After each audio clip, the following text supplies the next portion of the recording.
What if the problem with education isn't that it failed? What if it succeeded exactly as designed? Because the goal was never to create thinkers. The goal was to create people who don't ask why. Before the late 1800s, education looked very different. It was local, personal, often religious, often practical. People learned logic, rhetoric, moral reasoning, and trades.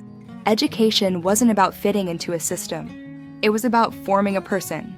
Then America industrialized. And suddenly, the economy didn't need philosophers. It needed workers. On time, obedient, replaceable. Enter John D. Rockefeller, the most powerful industrialist in American history. Rockefeller didn't just build companies. He built systems. And like any system builder, he understood something crucial. If you want stability, you don't train people to question the structure. You train them to function inside it. Through his education foundations in the early 1900s, massive money flowed into reshaping schools, especially for working class and rural Americans.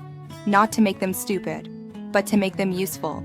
The language was polite, social efficiency, practical education, training suited to one's role in society. Translation? Know your place. Do your job. Don't ask too many questions. Look at the modern classroom. Bells tell you when to move. Rows tell you where to sit. Grades rank your value. Tests reward memorization, not understanding. That's not accidental. That's factory logic. You don't measure wisdom, you measure output. And the easiest thing to standardize is obedience. Curiosity slows things down. Critical thinking creates friction. Independent thought disrupts systems. So it gets quietly discouraged. This model didn't stop with Rockefeller. States adopted it. Bureaucracies expanded it. And eventually, the federal government centralized it. By the time the Department of Education was created in 1979, the philosophy was already baked in. The department didn't invent the system. It inherited it.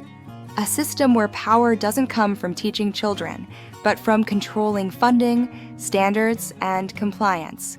When money is tied to obedience, thinking becomes a liability. This isn't about secret meetings or cartoon villains. It's about incentives. Systems naturally evolve to protect themselves. Independent thinkers are unpredictable. Predictability is the enemy of bureaucracy. So the system doesn't need you ignorant. It needs you trained. Trained to defer. Trained to repeat. Trained to trust authority more than your own reasoning. So when we say the system needs stupid people, we don't mean unintelligent people. We mean people who won't resist.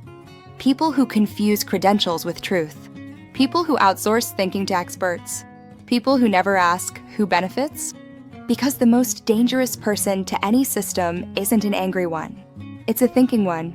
So the question isn't whether this system was designed this way.